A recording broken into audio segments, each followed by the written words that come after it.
All right. Do you wait for this train often? Yeah, that's right. Yeah. Oh. Where are you going? What stop are you getting off?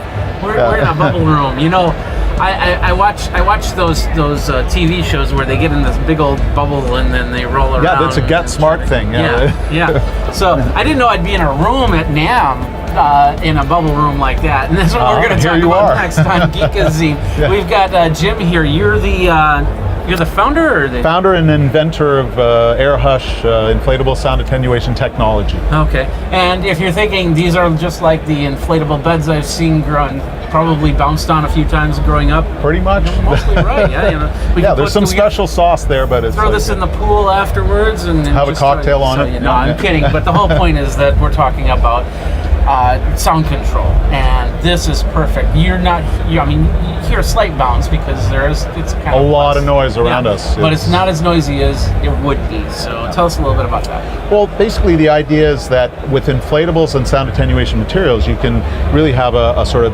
beneficial effect of that sort of empty air cavity that's the equivalent of a thicker wall because the air's under pressure. Yeah. And then these specialty polymers, it creates a very flexible, mushy center. So while there's an aluminum frame around this, got a 24 by 27, most of it is just this exposed, mushy surface that has three challenges for a sound wave. So the sound wave's hitting it, turning, kind of bouncing around, turning into a minute amount of heat on the one side. Then the rest of the wave is going through the air under pressure, so that's cutting it down. And then there's a little bit of special sauce on the exit so that stuff is a little different molecular weight, or can be, and then that creates a really great barrier that's both a blocker and an absorber. So if you were made with plexiglass, you'd sort of have this bounce that you don't get with this polymer, and you can't, as my professor's colleague used to say, you can't build an aquarium with sponges, right? Yeah. So acoustic foams just don't really do what this does. Okay. This is the blocking, where you make the blocking, and then you can treat it with foam if you want to treat the high end. Yeah, and this type of acoustic foam. Diffusion. This is absorption.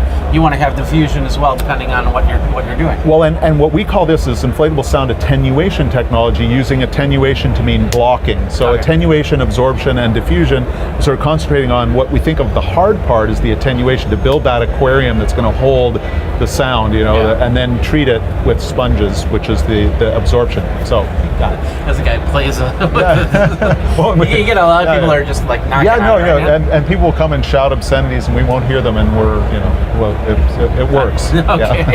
And of course, this isn't totally closed. We have this end where doors wide open. Doors are open. So there's a big difference. A little bit of bounce that I hear. Yes, that's the high end, right? If you take it out, you can really deaden a room like this with maybe two pieces of acoustic foam, and then boom, it drops right down, and it becomes very warm. We had Steve Berlin from Los Lobos he came into our Palace of Fine Arts installation. He said, "Man, this is the warmest room the warmest acoustic enclosure I've ever felt," and it was just because we had the foam just right, and we had the blocking right, and it was really just that launched us on our sort of music industry sort of quest, because we know musicians need both the blocking and some sort of treatment. And it's more than just musicians. I could see an office cubicle system set up. Absolutely. Well, we had in San Francisco, we had people from Google X come in, and they were explaining that the workplace, the new current sort of workplace in America, is not good for introverts. Yeah. And we're losing the power of introverts in our workplace. When the people have to finish the code at the last minute and get it done,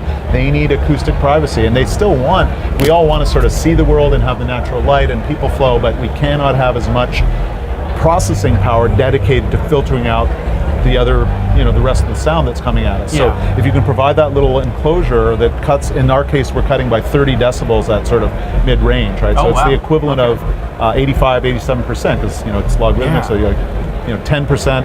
I guess 10 decibels is the equivalent of 50% of the human ear. So we're really bringing the volume down, and that just helps people that have to concentrate, do it. So relax. And the other thing that I like about this is, if you've ever had to tear down and move a cubicle, those walls are just heavy as all heck. These are what, 2 foot squares, 3 foot squares? These are 27 by 24, and the reason they're 27 high is that if you put 3 together, you get 6 3/4 feet, which is high enough for most of us. Okay. Whereas if you have 2 footers, then you have to go up 8 feet or 6 feet, which 6 isn't enough. So, or you can put it on the 2 foot side and get up 8 if you want to go 8. But you're absolutely right. This thing takes like 4 to 6 6 hours to set up. This whole room can fit in the size of a minivan. Like basically, it fits in a 6 foot by 27 by 24 foot closet. Okay. So you can move it around easily, and certainly can't do that with a standard vocal booth. Absolutely. So, and then you could put these up in whatever configuration you need. yes. So. Yeah, you put it up as a gobo wall or as a bigger or smaller room, as an amp cube, any configuration. It's like a building block erector set. Yeah. So you need some sort of air pump to. You need a very simple, Coleman or other $19.99 on Amazon air pump. It takes 5 seconds to 10 seconds per cube to inflate per panel, and the same to deflate if you use a pump. So basically the stage of how this works is you get your panels. They come in a box 1.5 inches thick, and you inflate them in 5-10 seconds. Now you have these building blocks that are 24 by 27 by 4.5. Okay. So it's 3 times the size when it's inflated. So there's a huge carbon footprint argument where basically like one container or one truck equals 3 containers or 3 trucks, because you're saving all that size, right? So that's a big deal for the planet. These are totally reusable, recyclable, all that. But basically, they once you've got them, you can use them for years. The seams and the cores are very well made, and so that once you've got your building blocks, you put them together very easily in any configuration. And deflating is actually probably really easy. You just have to sit on it.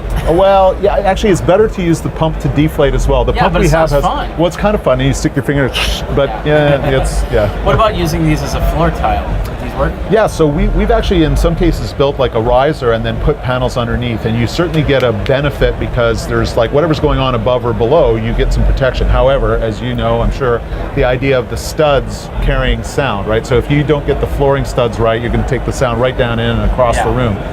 So what we really want to do eventually, and we're just a startup, we don't have the money to do it yet, but we want to be able to test a full floating floor, and they're like trucks.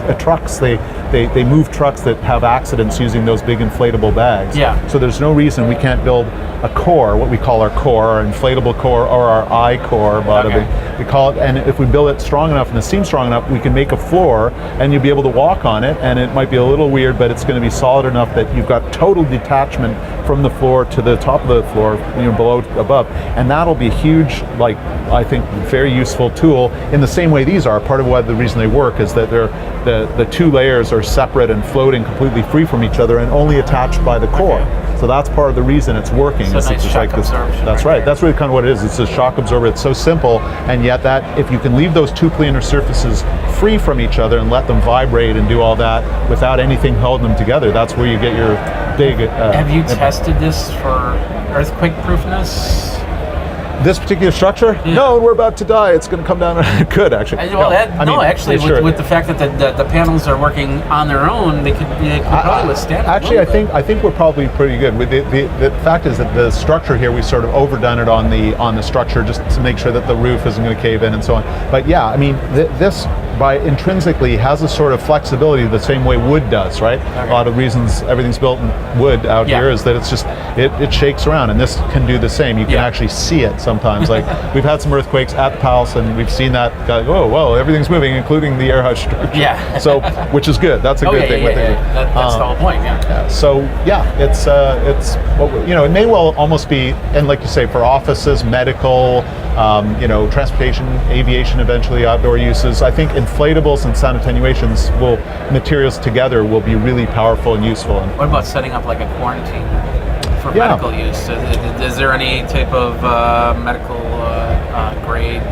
Yeah, well, all of this stuff, we use medical grade bonding agents, and we're using super clean, the cleanest PVCs or TPUs we can use to make sure that it's something that you could put in a hospital, because hospitals are getting busier and noisier, and there's a lot of sometimes sound. You'll have somebody having an operation that's in real pain and somebody next door that's trying to sleep. So we hope that we can get these into the medical world, and also for emergency relief tents, anywhere like concerts where people are freaking out. We had in the Palace of Fine Arts in San Francisco, we had a doctor come in, a sort of team of people, and they built a bio-neurofeedback machine out of one of these things. They put LEDs in, and they had people, their nipples were hooked up to clamps and their breath was being monitored, and then they'd play the music, and so the person would use that to relax, and as they were relaxing, the color in the cube would turn from red to blue. Okay. And so it was almost to train yourself to be able to relax in a faster way, and that's what biofeedback is all about. And so this apparently is a useful thing because you have to have sound and you don't want to be bugging your neighbors. You have to use light in a clever way, and that's what this is going, this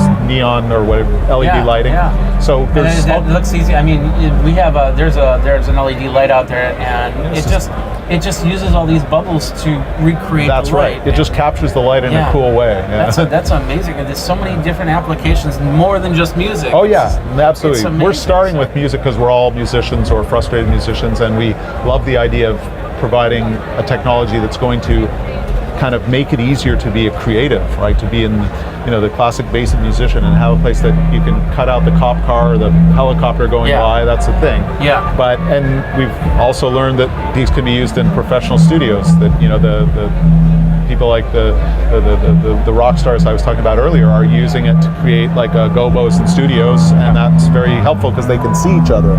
So they can count down and see I can see the guitarist right there, and we could actually visually communicate with each other. That's critical, right? For a creative, part of the thing is they go into the studio and then they're all blocked off from each other by huge gobos, and that's a nightmare for them. And so I think that we'll be able to facilitate creativity for people who don't have a huge budget, have a home studio, and then also enhance it in professional studios. So. Absolutely. All right. Well, we could talk about this for hours. I can. And this is a really cool room, and I wanted to have like disco lights going and everything, see how it looks. But you get the idea. Let's talk price. How much? So each of these panels right now, we're startup out of the gate. We don't have volume. They're $399 to $499 a panel. So that means a room like this costs about 12 to 15 grand, depending on what you're doing. So it's not. It's not cheap. It's more. Let's say it's more than some of the other ways to do this to create an acoustic enclosure. But we've got people in the San Francisco area now selling phone booths for like $18,000, like double wide phone booths. So we're less embarrassed about our pricing than we were. But we realize it's not really artist friendly or first generation artist friendly. So, but we're expecting that to drop dramatically as we have volume, right? So it's a question of volume. As you get more clients, as you get more better manufacturing prices. That's right. All of that'll get worked out. It's like the first Mac, it's expensive, but I'm sure that there's certainly an audience that understands pro audio. They spend hundreds of thousands of dollars in speakers and so on. So I'm pretty sure we'll be able to find a sort of first gen audience, and then be able to widen out the availability for other people. That's awesome. Where do people go for more information? Airhush.com/music. AIRHUSH.com/music. Do you do other things than the? No, Airhush is totally dedicated to the idea of taking inflatables and sound attenuation materials together. We have one very broad U.S. patent and more IP on the way. We actually were able to get intellectual property on the concept of inflatables and sound attenuation materials. So we're dedicated to that. We want to work for many years on the idea of enhancing and exploiting this new concept of those two things working together, and that's what Airhush does. That's our mission. All right. Well, thank you very much for your time, Jim. You're welcome. Thank you. So that's awesome. This is awesome. It looks nice, and it sounds nice, and it feels nice, and if I could be in this room all day. Thank you. Yeah, especially in the trade show. Close the doors. Can we stay in here? Can you talk to me for more? Yeah, let's do that. We got a lot, but we got more videos. We got to do more videos for you guys over at NAMM 2019. Jeffrey Powers with Geekazine, youtube.com/Geekazine. Go ahead, like, subscribe, comment, bell notification, so you know when the next video comes out. And check out the CES videos, check out the NAMM videos, check out 2019 is just getting started. Let's just put it that way. So thanks a lot for watching. You guys rock out and geek out.